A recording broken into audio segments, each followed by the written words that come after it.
won't you let a nigga breathe? You always worry about me, stressing over things you heard about me. Won't you let a nigga breathe? Always saying you're hurting about me. This who I am, ain't nothing perfect about me. Won't you let a nigga back up, bitch? Why you always trying to press a nigga? If it ain't one thing, it's the next. It starts to stress a nigga.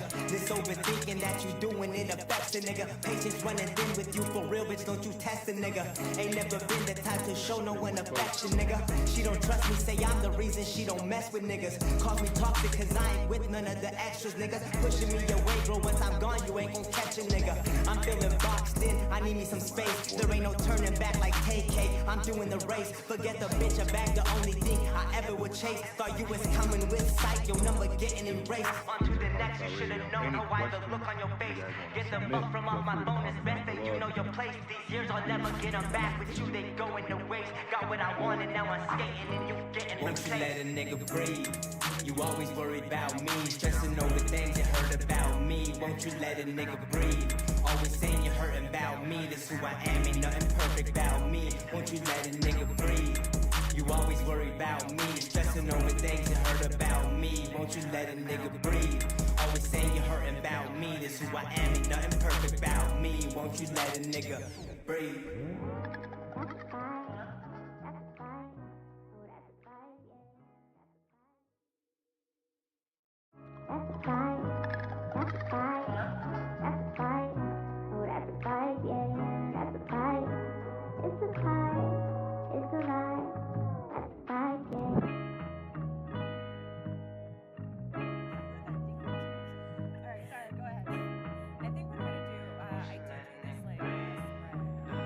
Won't you let a nigga breathe?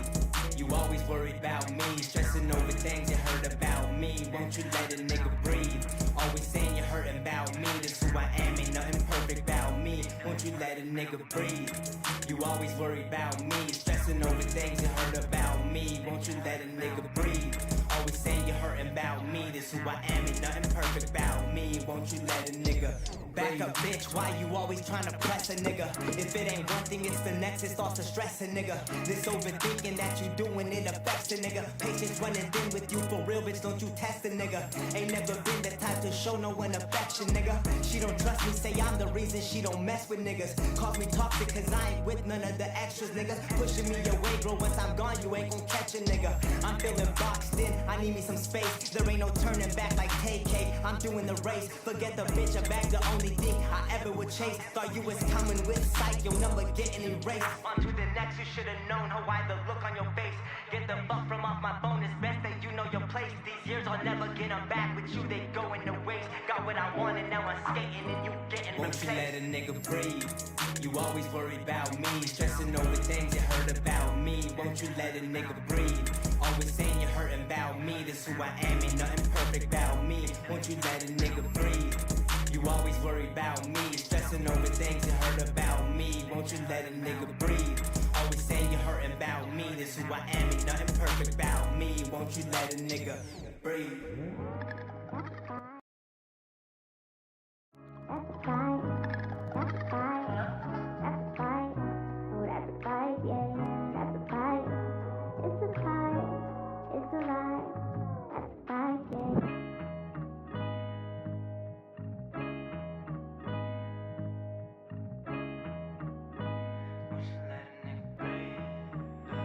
Won't you let a nigga breathe? You always worried about me, stressing over things you heard about me. Won't you let a nigga breathe? Always saying you're hurting about me. This who I am, ain't nothing perfect about me. Won't you let a nigga breathe? You always worried about me, stressing over things you heard about me. Won't you let a nigga breathe? Always saying you're hurting about me. This who I am, ain't nothing perfect about me. Won't you let a nigga back up, bitch? Why you always trying to press a nigga? If it ain't one thing, it's the next. It starts to stress a nigga. This overthinking that you doing, it affects a nigga. Patience running thin with you for real, bitch. Don't you test a nigga? Ain't never been the type to show no one affection, nigga. She don't trust me, say I'm the reason she don't mess with niggas. Calls me toxic cause I ain't with none of the extras, nigga. Pushing me away, bro. Once I'm gone, you ain't gon' catch a nigga. I'm feeling boxed in, I need me some space. There ain't no turning back like KK. I'm doing the race. Forget the bitch, I bag the only thing I ever would chase. Thought you was coming with sight, your number getting erased. On to the next, you should've known how I the look on your face. Get the fuck from off my phone, it's best that you know replaced. These years I'll never get them back. With you they go in the waste. Got what I want and now I'm skating and you getting replaced. Won't you let a nigga breathe? You always worry about me, stressing over things you heard about me. Won't you let a nigga breathe? Always saying you're hurting about me. This who I am, ain't nothing perfect about me. Won't you let a nigga breathe? You always worry about me, stressing over things you heard about me. Won't you let a nigga breathe? Always saying you're hurting about me. This who I am, ain't nothing perfect about me. Won't you let a nigga breathe?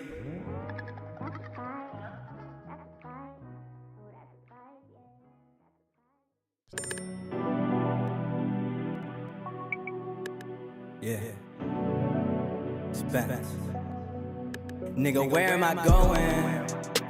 Drop the four with my cup, now I'm floating.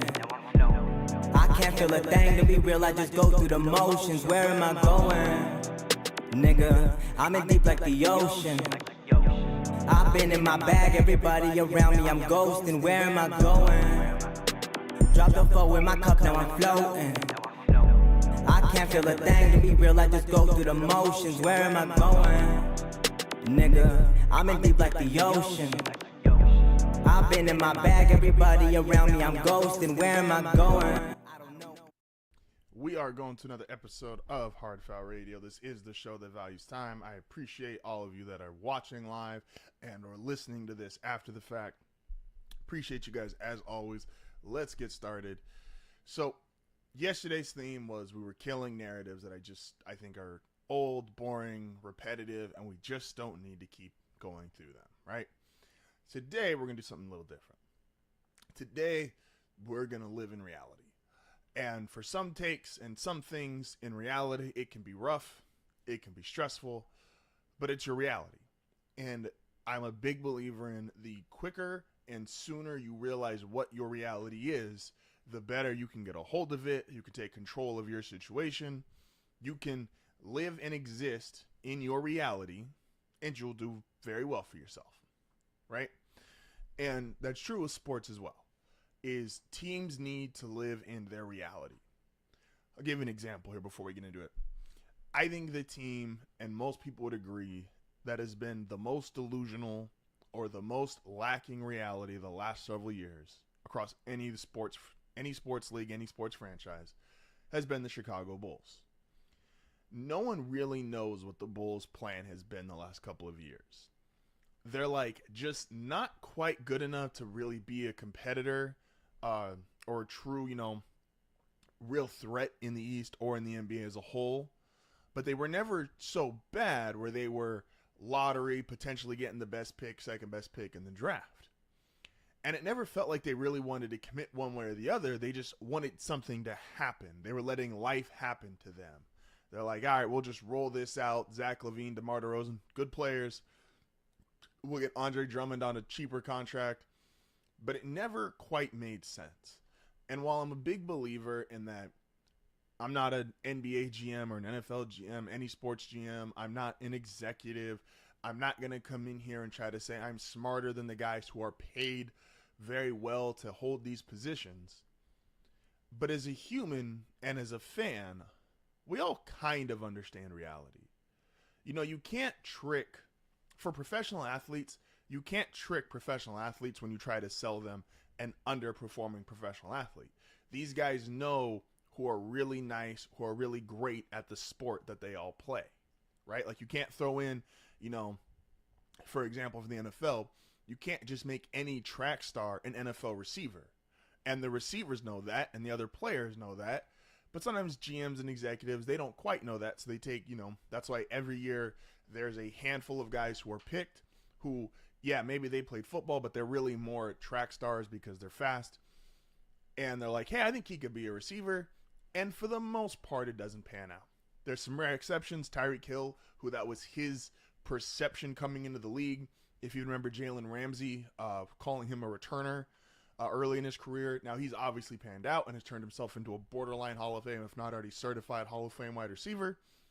But for every Tyreek Hill, there's about 1,000 of those that don't work out. So while, again, I'm not going to say I'm smarter than the executives, I'm smarter than the GMs. As a human being, as a fan of the sport, as someone who has eyes and a mind, we can kind of tell which teams are being delusional. So again, my Chicago Bulls point. the most delusional franchise the last several years because they didn't quite know what they wanted to do and almost felt like they just wanted something to happen. And this generally gets people fired, ends people's career because there's no true decision making, there's no real direction. They are avoiding reality, and the cool thing, or maybe not so cool thing about reality, is it happens to all of us. At some point, you will have to answer the question, what are we gonna do? Whether that's in real life or in sports, but obviously today we're talking about sports. So let's start off with the first thing, and I don't think this is as big to everyone else, but I did think this was big to me. I'm gonna start with a rookie quarterback, and that is Dake Maye was announced, or Gerard Mayo came out and said, hey, right now, if you asked us, our starter, if season started today, it's clearly Jacoby Brissett. He's clearly the most pro ready. And I've seen different viewpoints on this take, and the viewpoints are pretty generic. I've seen the people that are screaming doom and gloom and going, wow, that shows you they messed up. It shows you that he's not ready to play. They took the wrong guy. All rookie quarterbacks play nowadays. And it was this totally doom and gloom mentality surrounding Dake Maye and the New England Patriots. And then I saw other people pushing back and going, well, not everyone has to start right away. I don't like this example, but everyone throws out Mahomes as a more recent example. And I don't like that because, Mahomes as a player has been so transcendent and different that even if you think Dake Maye is going to be really good, you don't think he's going to be Mahomes because we just don't get those guys ever, right? And they're like, but they were, quote, examples of guys who have figured it out maybe later. Josh Allen's another one that I don't quite love the example or comparison, but he didn't really have it figured out as a rookie, even though he was playing. He clearly broke through in his second year and later on. And then I started thinking, like, okay, well, we know the point of, oh, maybe he's not ready. And we know the point of, well, not everyone has to play immediately. And both have some validity to them. But then I thought, what's the reality of this situation? And the reality of this situation is that, and this goes for all quarterbacks, all rookies, right? This goes to Caleb Williams. This is going to go to Bo Nix. This is going to go, unfortunately, to Michael Penix. And that is, the reality is, the organization, if as a whole, from an executive level to a coaching level, to an ownership level and a player level, if everybody's not on the same page, this just won't work. And that's the reality. In Chicago, I'm going to go through all the quarterbacks here, right? In Chicago, Caleb Williams, the expectation and what their reality is, you need to be good right off the bat. You got some scheduling breaks. You're not playing the division until way later in the year. You have an easier schedule to start. And the Bears have brought in so many pieces from draft, including yourself, Rome Odunze, bringing in Keenan Allen. They've done so much to say, hey, look, we are going for it. As an organization, we are going for it. And that's cool, and that's if you're a Bears fan, it's hype to see, it's exciting. But their reality is they're telling everybody, we're going for it, which means their reality comes with different expectations. Their expectations might be, oh, we're going for it. So that means if Caleb doesn't live up to his bill, he's not going to get the same kind of pass that Josh Allen got as a rookie or other guys have gotten as a rookie. Because his reality is his team has put everything in front of him and said, hey, look, if you're as great as everybody says you are and as great as we think you're going to be, then you need to make this work. That's your reality, Caleb. You need to make this work. We got you receivers. We got you an O-line. We got you a running back, tight end. We have done it. A defense that played very well the second half of last year. Your reality is get it done. In Washington, Jaden Daniels, nobody knows because no one knows what the hell Washington's really doing. It feels like a rebuild, but then they were linked to possibly Brandon Ayuk because him and Jaden Daniels were together in the offseason, and it's like, well, that might be weird to bring in Ayuk when your rookie quarterback hasn't played a snap, so we're not sure if he is going to be the guy yet, but we're already going to bring in potentially going to bring in an all-pro receiver. We just switched head coaches, moved on from Ron Rivera. So his reality is truly no one knows what the hell's going on. And because they don't know what's going on they have new ownership, executives have changed, obviously the coaches changed, a lot of players on the roster have changed, and everybody's going to be on a different timeline. So his reality is confusion. He doesn't know what's going to happen. They don't know what Washington's going to look like in a year. We're not sure on this. Washington is one of those teams you look at, and there's 5 or 6 of these in every sport, but especially the NFL. You don't know who's going to be on the roster in 3 years. That's how confusing Jaden Daniels' reality is. Dake Maye, now, hopefully, if Robert Kraft is okay with, I've won 6 rings, I don't need to be as impatient as potentially another very well-known owner who's clearly not in the same timeline as his stars. I just got Dake Maye. I just got a new rookie quarterback. I'm bringing in some more pieces. I can be patient. Now, this is me somewhat guessing here. I don't know. I don't have sources inside the Patriots, obviously. But if Robert Kraft can be patient, and let's say the timeline for Dake Maye and Dake Maye is, and I'm throwing out ideas here, let's say they commit to, you got 4 years. And this doesn't happen very much in the NFL anymore, or really any sport, which I think is a problem. But let's say you got 4 years. By year 4, this needs to be working. You need to be a 10, 11 win playoff team and potentially even winning a playoff game or 2. You got 4 years. And if that's his reality, which we don't know, like I said, we do not know his or Jaden Daniels. Now, Daniels is confusing because everybody's been changed in and out, and Washington, even at an ownership level, is so new that it's like we just don't know what's going on there. Luckily, with Dake Maye is, despite the last few years not having the success, the Patriots are an established organization. Robert Kraft, amongst his peers, is a respected owner. It feels like they know what is going on over there, and he will have that benefit of the doubt. And so if Kraft, Maye, if they're all on the same timeline, cool. Then it doesn't matter if he starts right away or he sits, as long as they're on the same timeline. Similar to, I do think this is a valid comparison, not just straight player for player, Andy Reid's timeline at the time he got Mahomes was, I want him to sit because I'm going to start Alex Smith because I know we can be competitive. My ownership group wants to stay competitive but also take that next step. And I know I'm coaching for several more years. So everyone's timeline, our reality is we're all on the same timeline. We're all going to make this work. And Dake Maye, at least, while I don't think he's going to obviously be Mahomes, you can have that outline and that is available to him. Similar in Minnesota. They know what they're doing in Minnesota. They just gave their offensive tackle a new 4-year deal. Minnesota knows we are going J.J. McCarthy, Justin Jefferson, we just resigned our tackle. We're going to keep this core, which we believe to be a high-end roster, just a few years removed from an NFC championship game, or a few years removed from a 13-win season.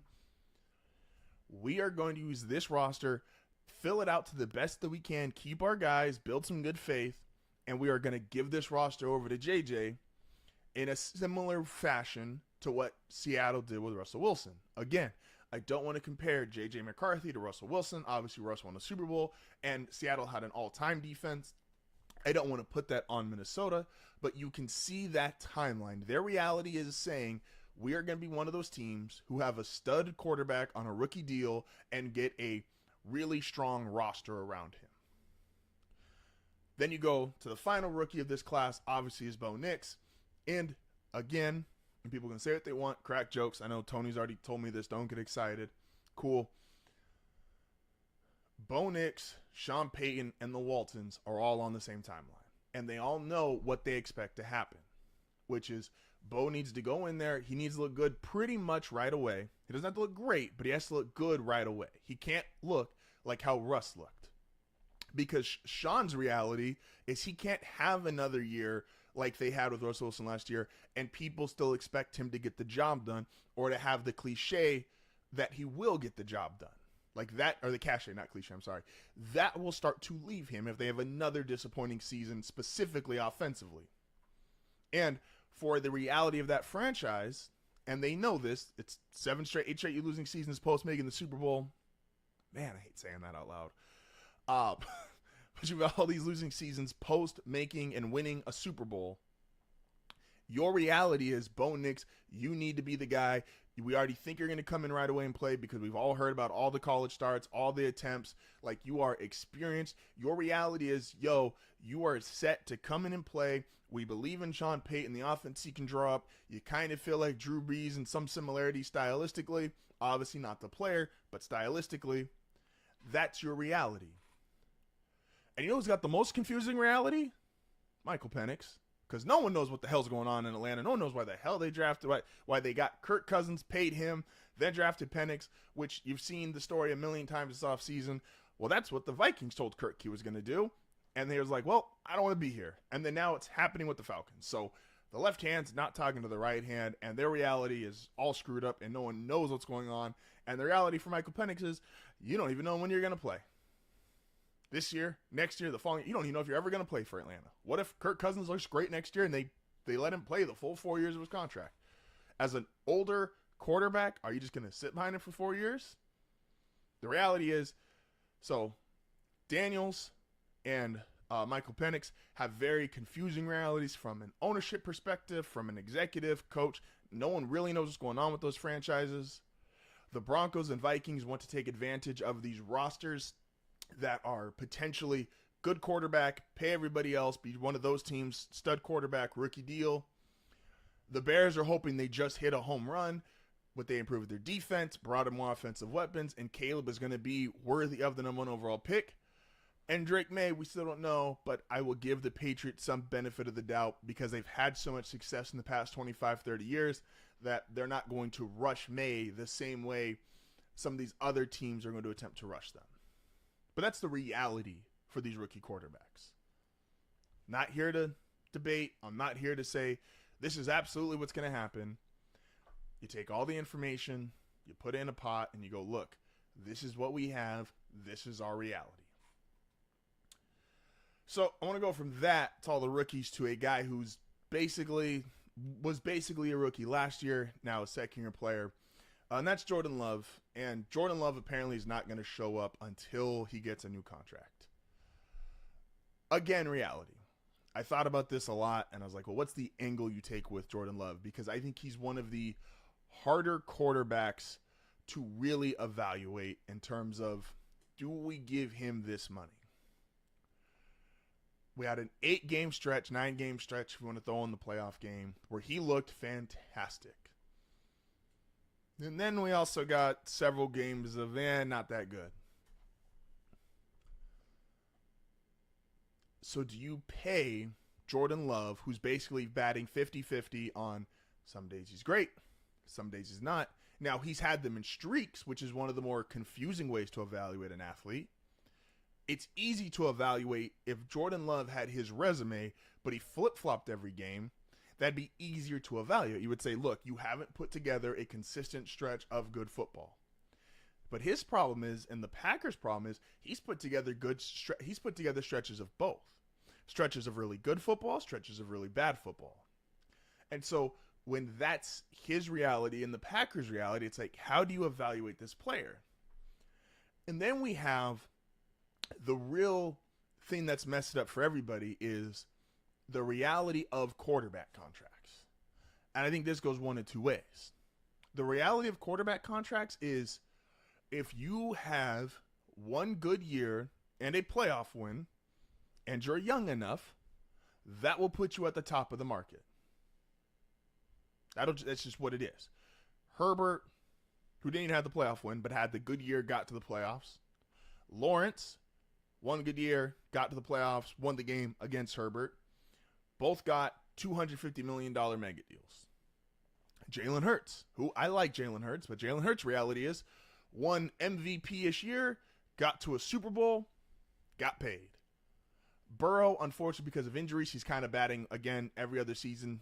You know, with seasons he's healthy, he gets to the AFC Championship game, but he has injuries. But let's move Burrow aside. Specifically those two, Herbert, Lawrence, because they got paid. That set a new reality, which is the floor of high-end quarterback money is going to be, especially when you're this young, $250 million? Do the Packers want to invest that? It also, and I think this is something interesting, it is going to change for these smart executives in the league. In my opinion, they're going to look at this and go, do we ever sit a quarterback again? Because this is the least amount of time you're ever going to have with him being this cheap, this young, this good. It worked for Kansas City because as soon as Mahomes came in and he only sat a year, they got 2 or 3 more years of that, and then they had to pay him. Obviously, if you have a rookie quarterback, you get those 3 or 4 years of club control, and then his contract kicks in. The Packers really never got that with Jordan Love because they were paying Aaron Rodgers, who was still making high-end quarterback money. They basically got the dead cap part of Aaron Rodgers, and then now Love, who's basically only going to be 1 year on this rookie deal, and then if he gets paid, he's going to be $50 million a year in the following year. So it's going to be the least amount of time before having to make that commitment. At least with the other guys who were stud quarterbacks, rookie deals, teams had success, they had multiple years of it before they had to commit and go, okay, now we'll give you the 150, 200, whatever the going rate is. But now the Packers their reality is we got the least amount of time on a rookie contract, and we know what it's going to cost, and we can't really do much about it. Now, when you're older, especially because he's young, right? When you're older, there's a little more nuance or a little more complexity to it.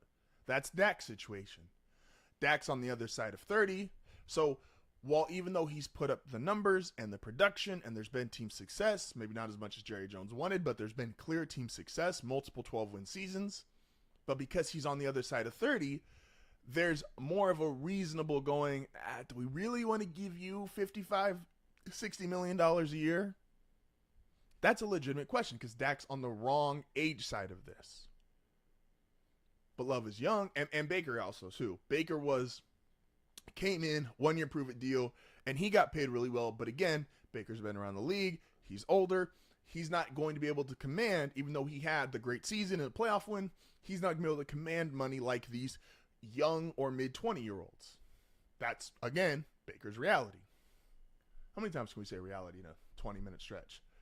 But that's what I'm trying to get the point across, is that all of these teams and the ones that do it correctly, they understand the reality, they live in it, they embrace it, and they have success in it.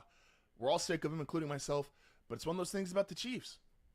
The Chiefs, when they got to this stage of, oh, Mahomes is great, oh, we have a chance to be special, their reality was Tyreek Hill wanted $30 million a year, doesn't work, trade him away to Miami, we got to hit on some draft picks.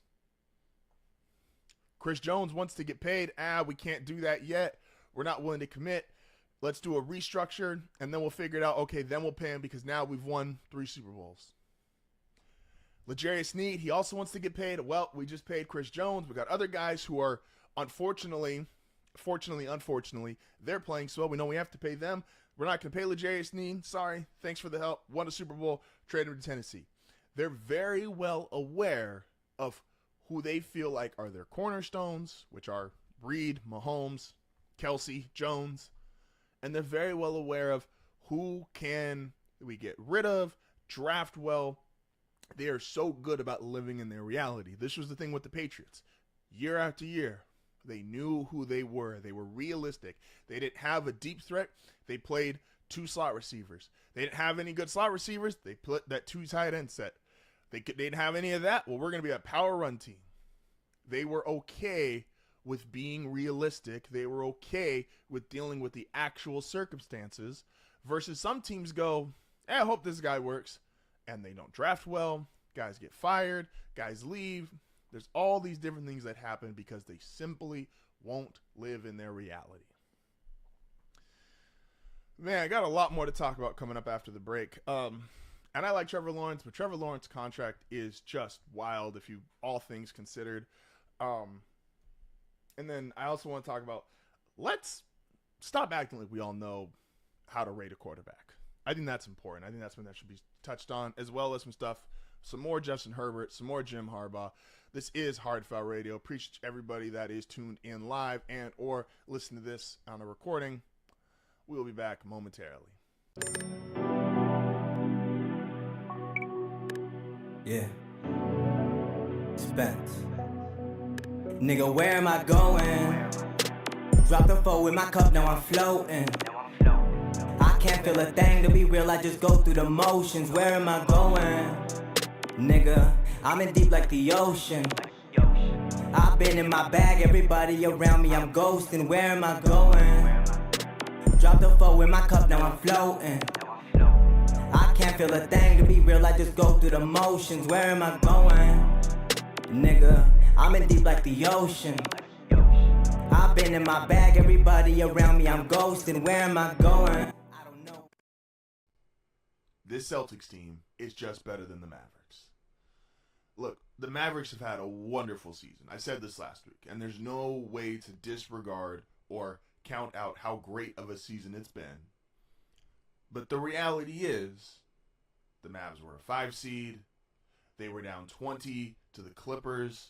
They lost. They kept bringing on the telecast how many times they lost game 1, but then they rebounded. This team, while they are on a hot streak because their best players currently playing some of the best basketball of his life, that works when it's comparable. It works when you're right there with the Clippers, or you're right there with the Oklahoma City Thunder, or you're right there with the Minnesota Timberwolves. And those were all 50-win teams. They all had great seasons in their own rights. But the Timberwolves were young. The Thunder were young. The Clippers, well, they're the Clippers. We've been waiting for years for the Clippers to figure it out. This Celtics team is just better than the Mavericks.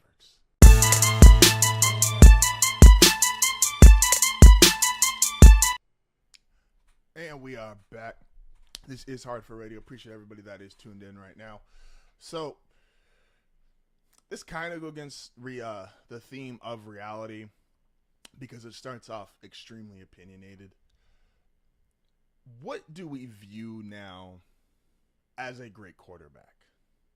I think a lot of people have this misconstrued. I think there's guys who it's so hard to figure out everybody post the very best and the very worst, right?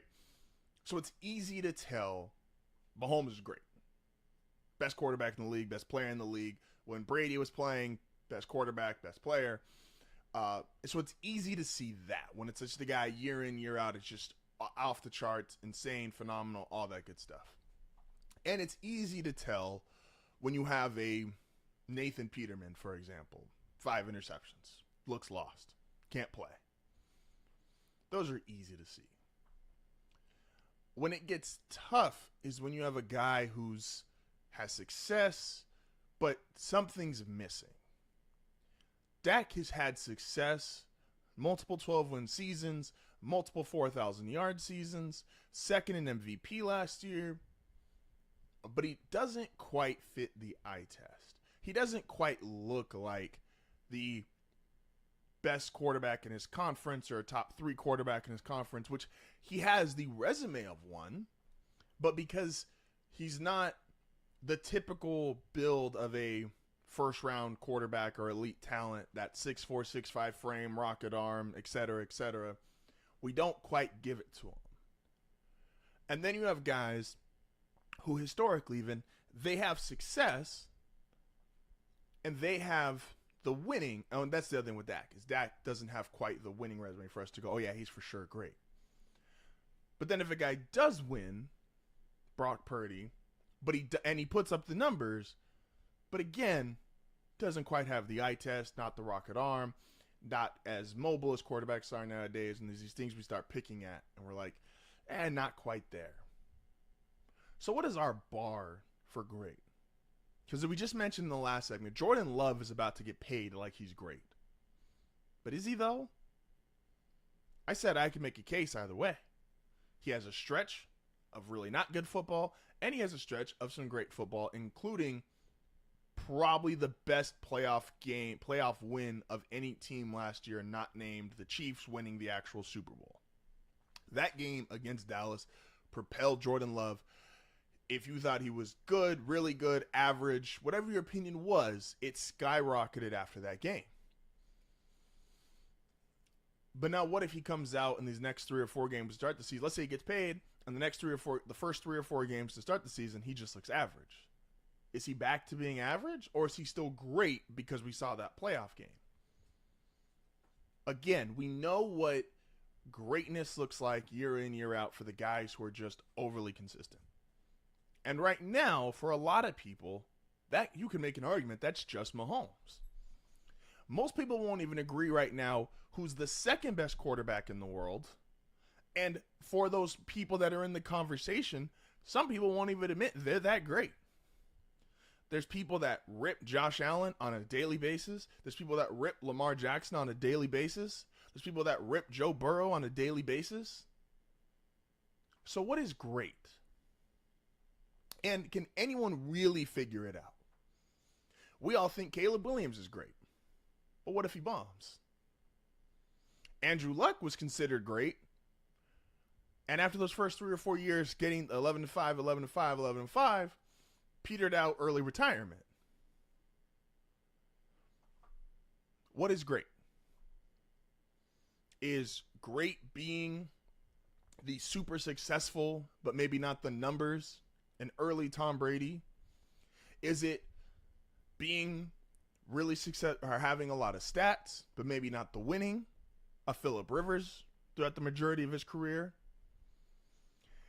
Coming into the league, let's use current guys. Justin Herbert just 2 or 3 years ago, because he was not expected, our expectations of his greatness were not as high. That we all know the game he started playing against the Chiefs, came out, looked great, threw for, I believe, 4,000 yards as a rookie, taking over for Tyrod Taylor, who unfortunately had the medical issue. Because our expectations were not, oh, he's going to be great off rip. Because he was really good to great, we're like, oh, he's really great. He's going to get even better, because we always assume the way you come into the sport, oh, that must be your floor. Although for Herbert, you could argue that's either been his ceiling, or he at least hasn't changed. Like, he hasn't continued to get better. If he was an A on day one, he still feels like an A today. Doesn't feel like he's really improved, and now they've even stripped him of some weapons. So how do any of us really know what great is? Quarterbacks drafting was a crapshoot. Absolute crapshoot. We got 5 first-round quarterbacks this year. And let's even take Bo Nix out of it, because that's the one guy who I think the majority of people have said he was clearly overdrafted. Why did Sean Payton do that? Why did the Broncos use 12 pick on him? Cool. Let's take Bo Nix out of it. Penix was pretty much given a first-round grade, even though there were some issues about his age. J.J. McCarthy, all the pre-draft talk was, how high is J.J. McCarthy going to go? Is he going to go no one thought he was going to go number 1, but was he going to go number 2, 3? How high? What team's going to be trading into the top 5 to try to go get him? Dake Maye, incredible talent, but maybe more raw or prospect. Jaden Daniels just had that all-time season at LSU. Look at that, LSU quarterbacks, all-time seasons. Funny how it works out. And then obviously Caleb Williams. There is a very strong chance, despite the 6 first-round quarterbacks, we're only talking about the 5, because like I said, most people don't agree with Bo Nix being a first-round pick. There's a really good chance only one of them's a starter in 3 years.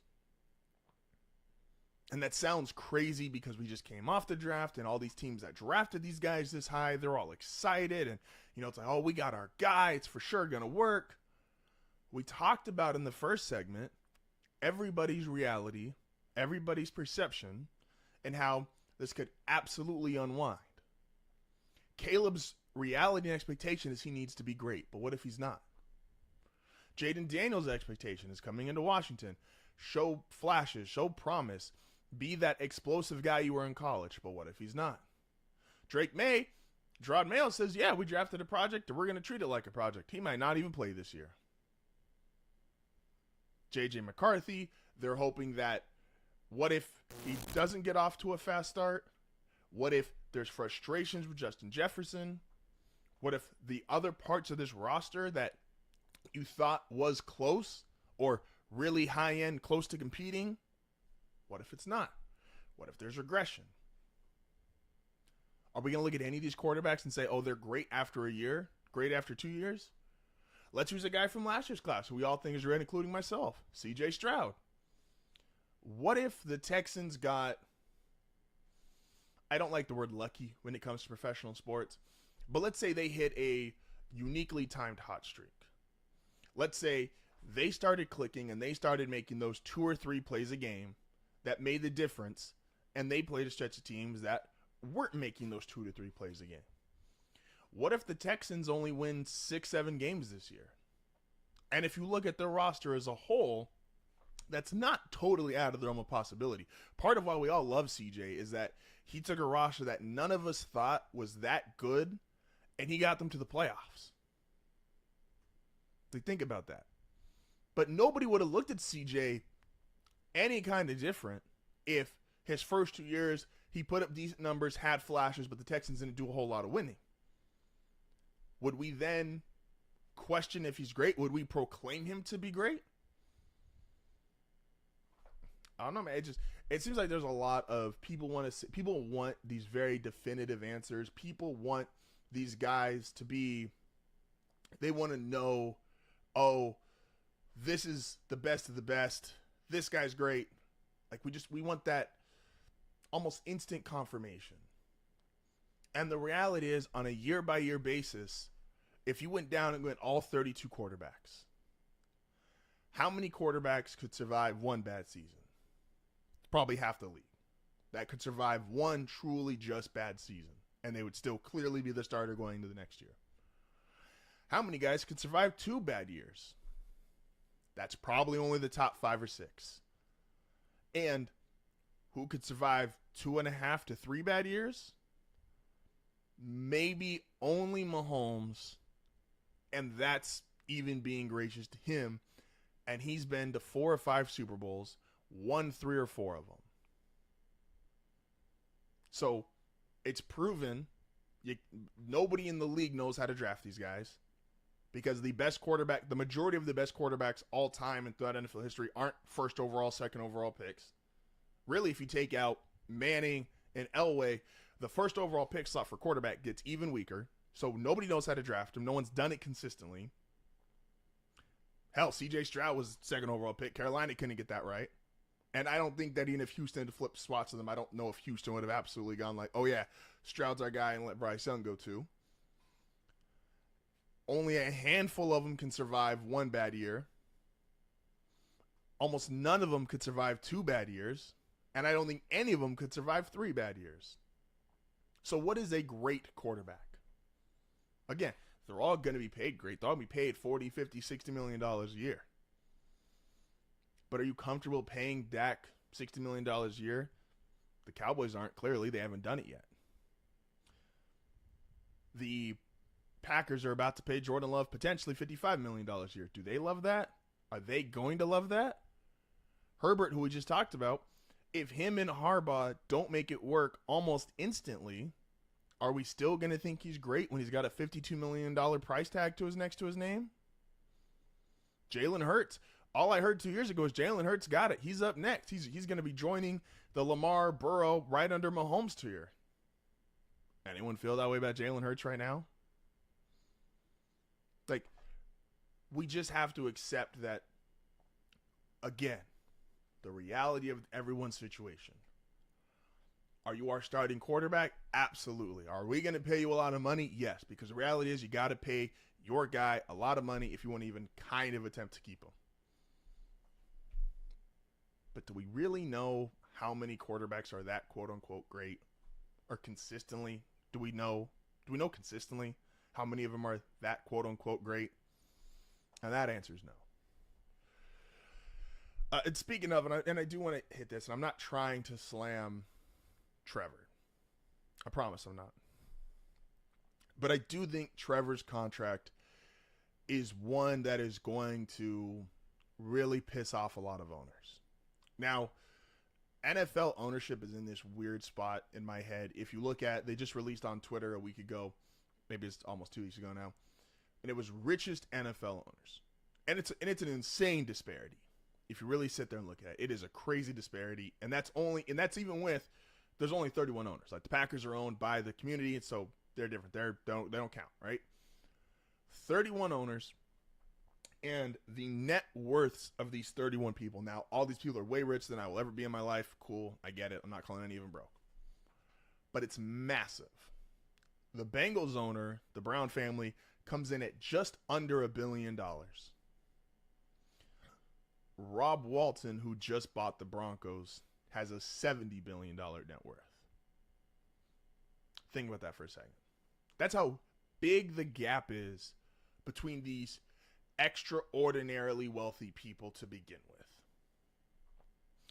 And because of that, there is things for these teams that have been bought and purchased by some of this new money that has come into NFL ownership.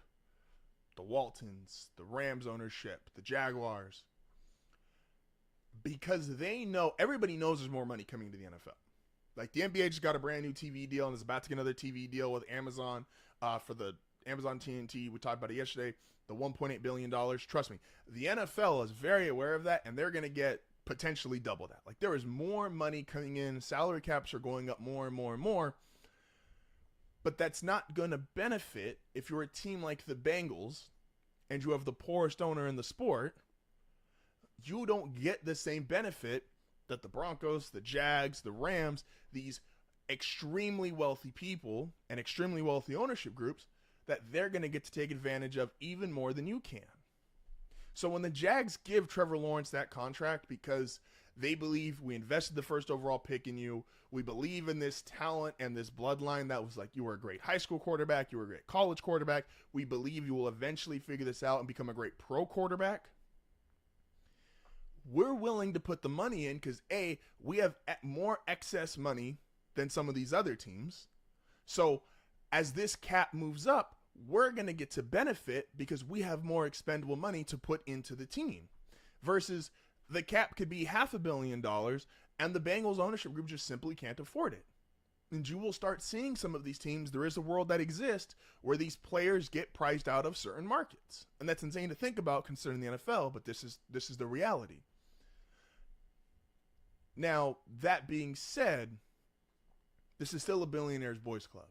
This is still 32 extremely wealthy men, 31, and they don't like, these guys have all been in charge their whole life. These guys have all been alpha males. They want shit to go the way they want. And they're not going to want, especially with quarterbacks specifically, trust me, if you ask your boss as a regular person, you might go in and ask for a raise. You might even go in and demand a raise. But with athletes, what's so different about it is I'm going to go in and demand a raise or demand a certain contract, knowing damn well someone else will pay me that money if you don't. Versus a regular person, you might not have that opportunity. That, hey, I'm demanding 25, 30, 35, 40, whatever amount of dollars an hour, and you don't really have a guarantee somebody else will pay you that. If you're Joe Burrow and the Bengals won't pay you for whatever the reason, you know there's about 29 to 30 other teams that would, because you're just better than the guy they have playing your same position.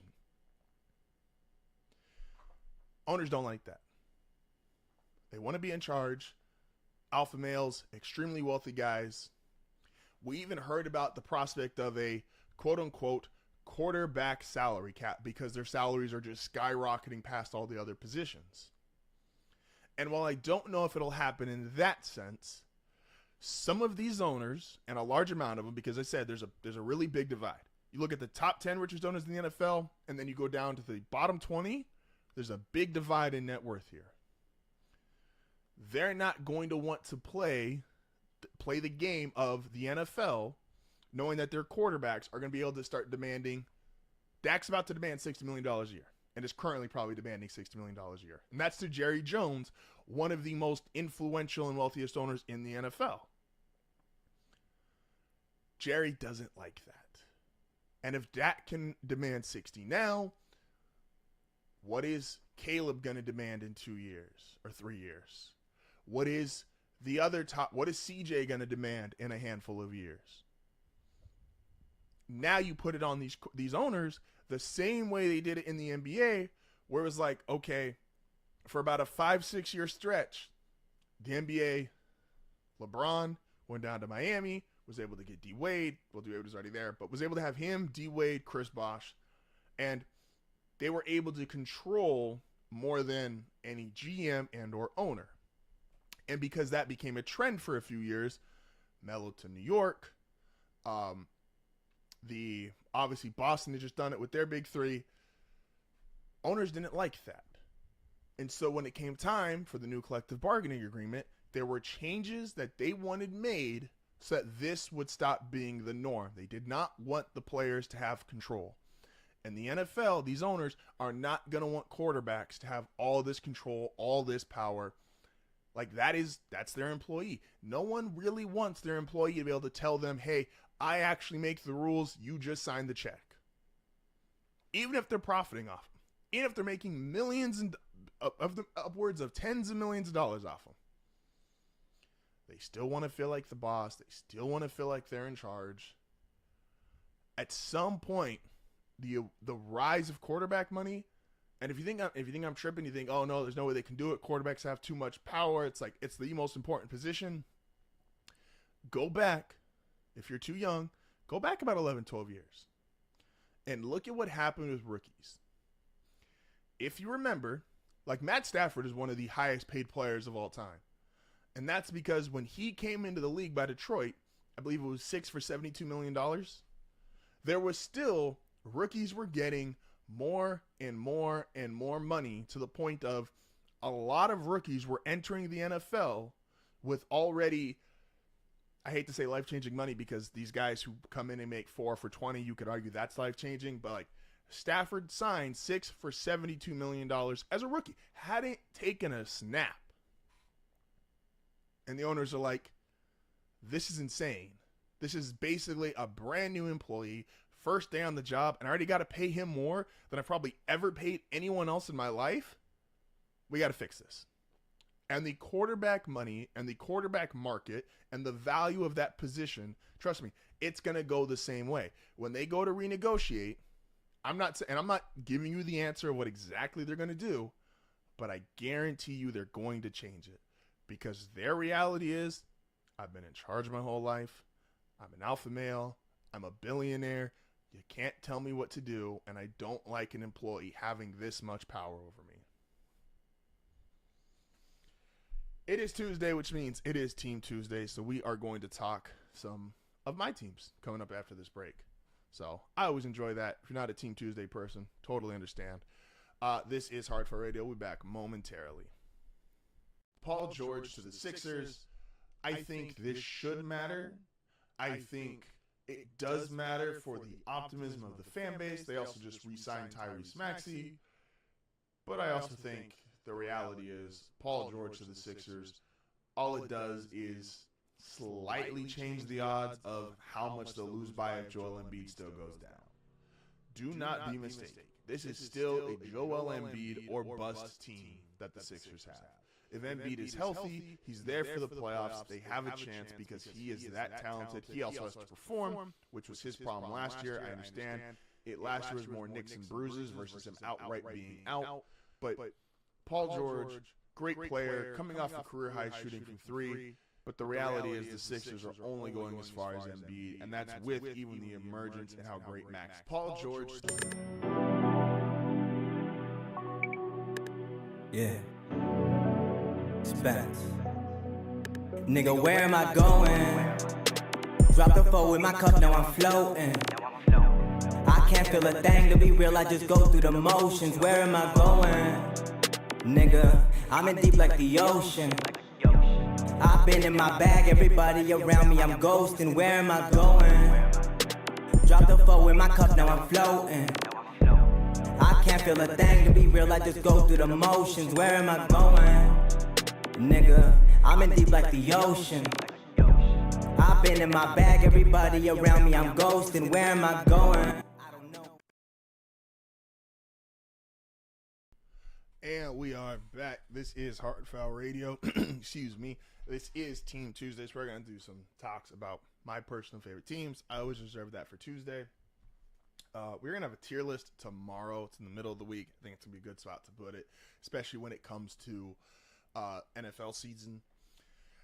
Because I like to have I usually like to do my power rankings in the middle of the week. And that is because I think there's more clarity at that point. You know pretty much by that time, like, okay, you don't have the emotions of Sunday or Monday Night Football. Tuesday kind of gives you a full day to really think about it. And then Wednesday, boom, that's when your tier list is. So tier list, expect that on Wednesday. But Tuesday is Team Tuesdays. And today's Team Tuesday is a little different.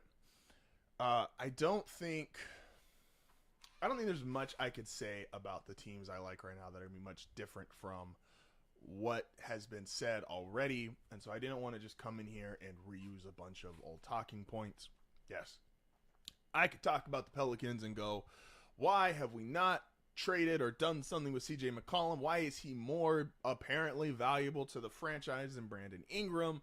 That doesn't make sense to me. Yes, I want Trey Murphy to play too, but I'm not willing to give up BI and the culture that BI brought to the Pelicans when he got there, which was different than Zion, even when he got drafted, was different than Lonzo when he was traded there.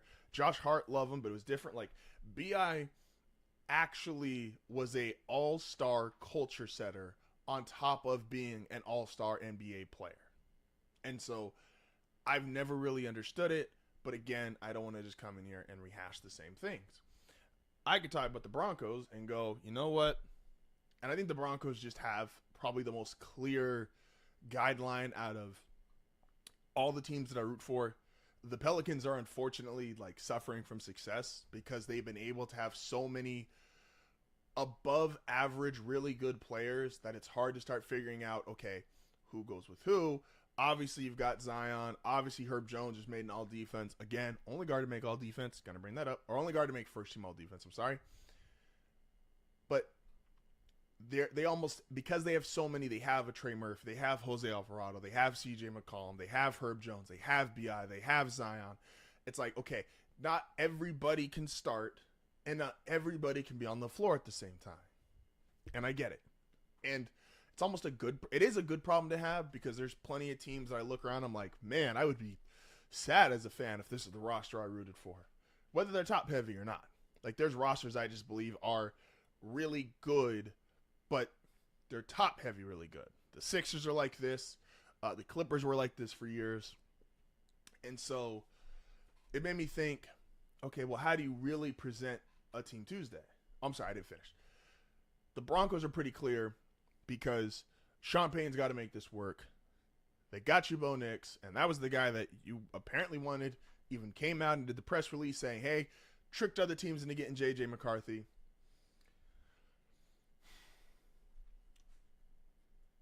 But Denver's reality and New Orleans' reality is for both of these teams, and just so good that I root for them both, man. It just does so many good things for my mental health, except it doesn't. Their reality is no more excuses. There's no more, oh, what about next year? Because I think both of these teams are uniquely in a position to where they could lose the fan base and a large part of it.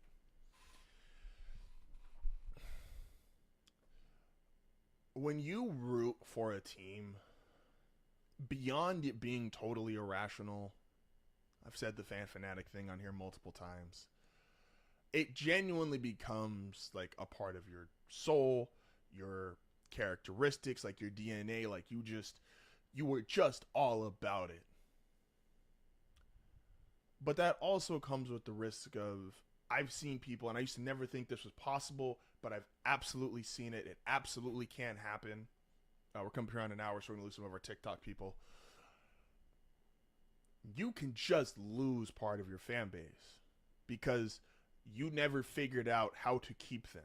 And you didn't figure out how to keep them because you couldn't muster up any level of true success. Growing up, I always heard about Cubs fans.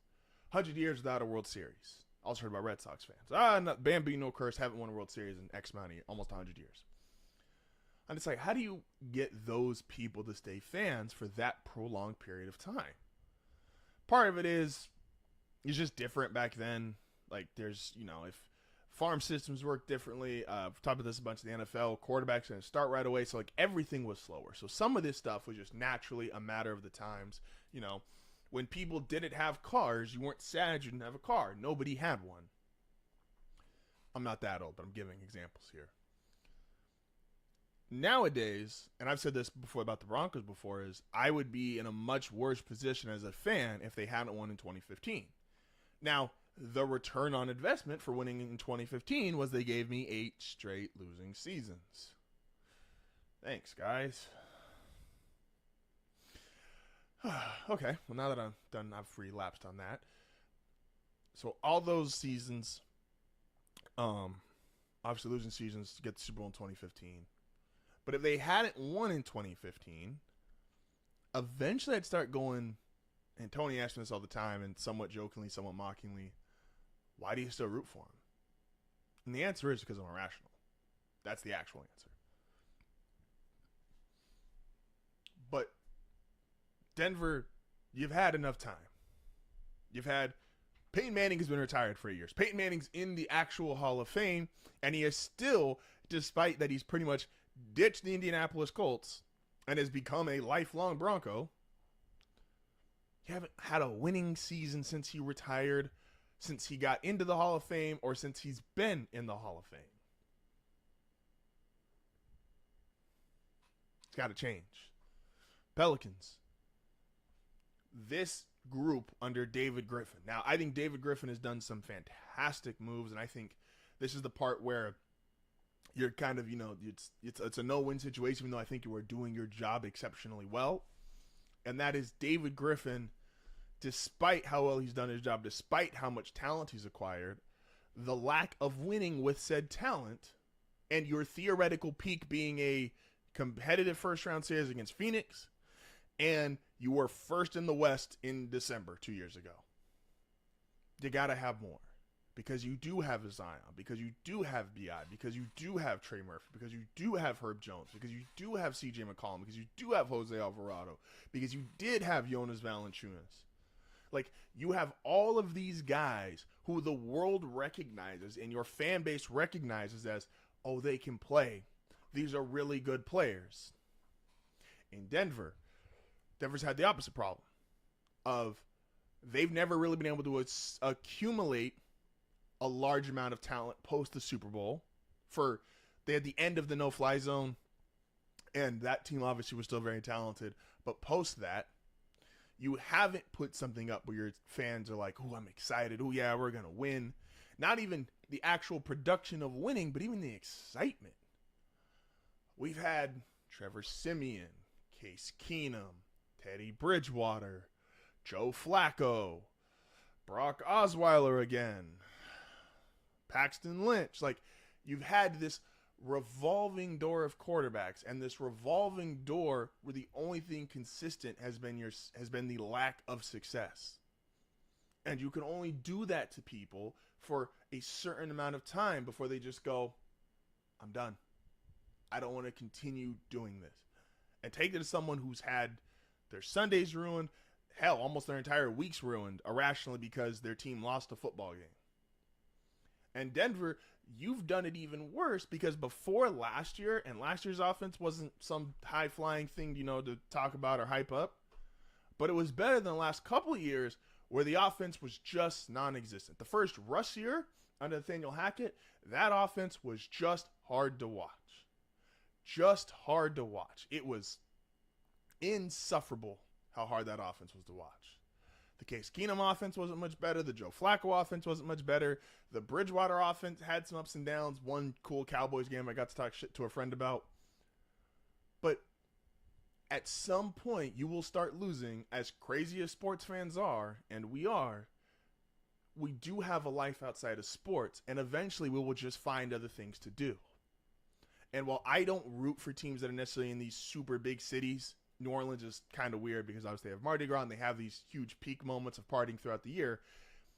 The Saints still draw a huge crowd because that's the thing to do during football season. The Pelicans still draw a crowd because that's the thing to do during basketball season. But if you go compare them to like big markets, the Angels don't get a crowd.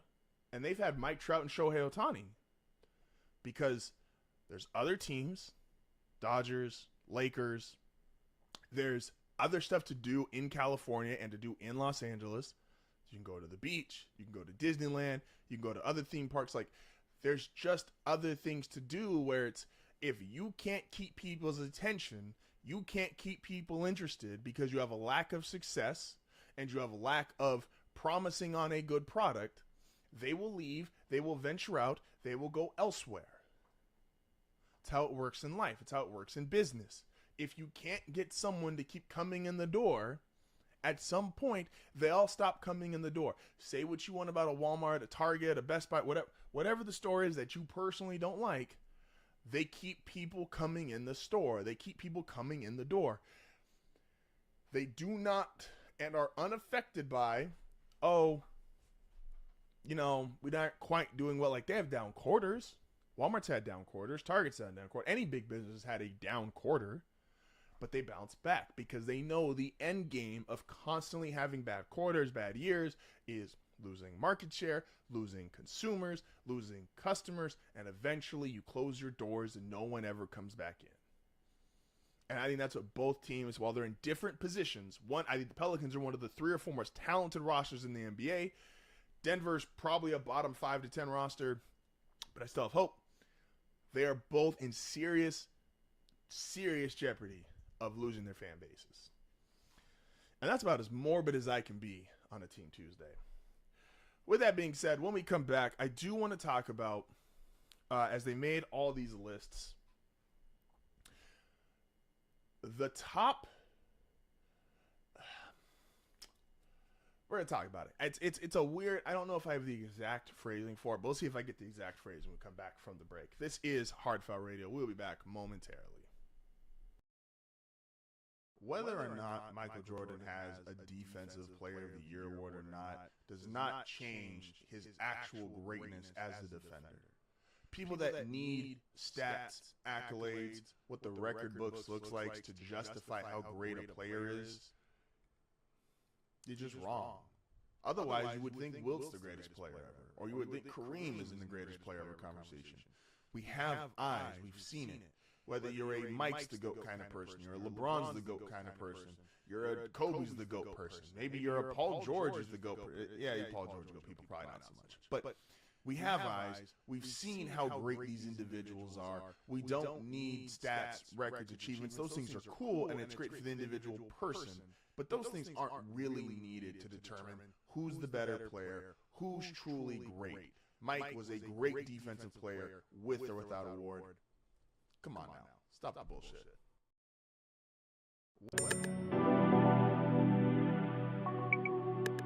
Yeah. Spence. Nigga, where am I going? Drop the 4 with my cup, now I'm floating. I can't feel a thing, to be real, I just go through the motions. Where am I going? Nigga, I'm in deep like the ocean.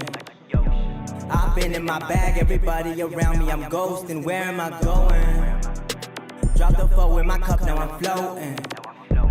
I can't feel a thing, to be real, I just go through the motions. Where am I going? Nigga, I'm in deep like the ocean. I've been in my bag, everybody around me, I'm ghosting. Where am I going? I don't know. And we are back. This is HardFoul Radio. So, forget what I was saying before the break. I want to talk about something that I wish, and I don't know, reality is the theme of today's show. I don't know how realistic this is, but I think this is something that I would hope for. Chauncey Billups went on a podcast talking to Mello and everybody, and he brought up a bunch of cool stories, and Chauncey is one of those guys who, he's a you gotta know ball kind of guy. You have to understand Chauncey's stats or his highlight reel isn't going to look like one of the best players of his era, but guys that actually played against him, guys that played with him, they know Chauncey was nice. And while he struggled at the beginning of his career, that Detroit Chauncey was obviously an elite player, and the Denver Chauncey, who when he first came back to the Nuggets, hometown kid, that was also a very good player, and you saw the immediate impact on actual winning in both situations. So you can't deny, and guys that played against him don't deny the kind of player Chauncey Billups was. And he was talking about He's obviously the Blazers head coach now. And this is one of those things that you can't judge him by his just win and loss record. You can't judge him by, because he just obviously doesn't have the talent to compete at a high level or even really to compete at just a moderate level in the NBA. But some guys just have it. And to me, this is an it thing that he said. And that is the Blazers, who had lost a bunch of games. He wouldn't obviously out the player, which I get. But he said, dude had a really nice dunk in the game. They were down 18 at half. He tweets out or retweets the dunk, the video of it. And I thought this was really cool response. And he's like, and Chauncey said, I found out and I laid into him. And I told him, go delete it. What are you doing? And he's like, I tore his ass up. I love that. One of the things that, whether it's real or not, professional athletes are so hard to feel connected to or close to because they are super famous, they are super rich, and they almost just live in a different world than you or I. But one of the few things that we feel we can relate to them is we want guys that care. We love Kevin Garnett being over emotional and going crazy on the court because it feels like he cares. We love when we glamorize Kobe Bryant, Michael Jordan because it feels like they care. And that response, if I'm the Blazers organization, I give Chauncey a contract extension. And if they already know about it, you should have given him one. And if you did and it's just quiet, cool. That is Chauncey Billups showing he cares. He doesn't care that he knows he's going to have to take X amount of L's on his record until he can get the talent to compete and win in this league. But just the simple principle of, dude, you got to care. This is your job. And that's really hard to do. I was in this position for about a year and a half, and I hated it. When you have to manage 19 and 20-year-olds, 18 to 20-year-olds, let's do that. I've said this multiple times, for the most part, they're just weed and hot Cheetos. They want to make enough money to buy weed, have hot Cheetos, and that's it. And that's managing 18 to 20-year-olds who don't make several $100,000 to several $1 million a year. Chauncey has to look I'm assuming this is one of the younger players on the team, an under 22-year-old making upwards of 7 figures, getting game checks for more money than some of us see in multiple years of our lives, and say, dude, you got to care. I'm going to hold you responsible. I'm going to hold you accountable. That's tough because the more money you get, and you see this with vets start making $5, $10, $15, $20, $40 million a year. It's hard to tell that person, yo, you need to be accountable. You need to care. I'm going to hold your foot to the fire. Because they're making so much money, they get their own independence outside of just saying, well, I'm your boss, you're the employee, or I'm the manager, you're under me. Your pay, because that will affect your entire life. Because when you're not at work, you'll be the guy who has a 6-figure income, a 7-figure income, whatever it is. That starts to become a part of your personality. And I don't think that's entirely a bad thing. That's just, word of the day, reality. And so Chauncey holding someone like that accountable, love it. Because fans want to feel like the athletes care. It's one of the few things we can all kind of feel connected to. When you see the athlete on the floor after your team loses and he's sobbing and he's emotional, you're also probably sobbing and emotional. You want to feel like you can relate to this athlete even if you realistically could never. So shout out to Chauncey, one of my favorite head coaches just off that. Love that. We're going to end today's show with the biggest reality check, and that is there's been I don't know if you want to call it a take. It doesn't really feel like a take to me. It feels genuinely, I know a take is an opinion, but this really does just feel like someone floated out the opinion and it caught steam. That this team is better, this USA men's basketball team is better than the 92 Dream Team. And I think there's going to be a lot of people who are going to give some pushback, obviously, because A, we're very attached to our own eras. If you grew up in an era where LeBron was the best player, you're probably more inclined to say, of course, it's the better team. They got LeBron. If you grew up in the 90s, you're probably more inclined to say, well, no, you can't mess with the 90s team. They had Mike, Magic, Bird, etc., Barkley. The reality is they're not comparable, in my opinion. I think if you wanted to talk about like a team that could really compete is 08 or 12, that Redeem Team era, that would be a more fair argument. Because the thing with the 92 team that I think gets lost, and because I don't even really remember this all the time when I think of them, because the 92 team is not just a basketball team. It's like a legacy. It's almost like folklore. It's just this story that you can't recreate because it's so mythical and magical. I said this about Michael Jordan. The way D Wade and Melo talk about Mike, there's a certain level of aura and magic to it that it doesn't matter if you have the numbers, the stats, the accomplishments. There's just something about him that just feels different. And that's what gives him this kind of edge in the GOAT conversation, in my opinion. He has genuinely a GOAT-esque aura.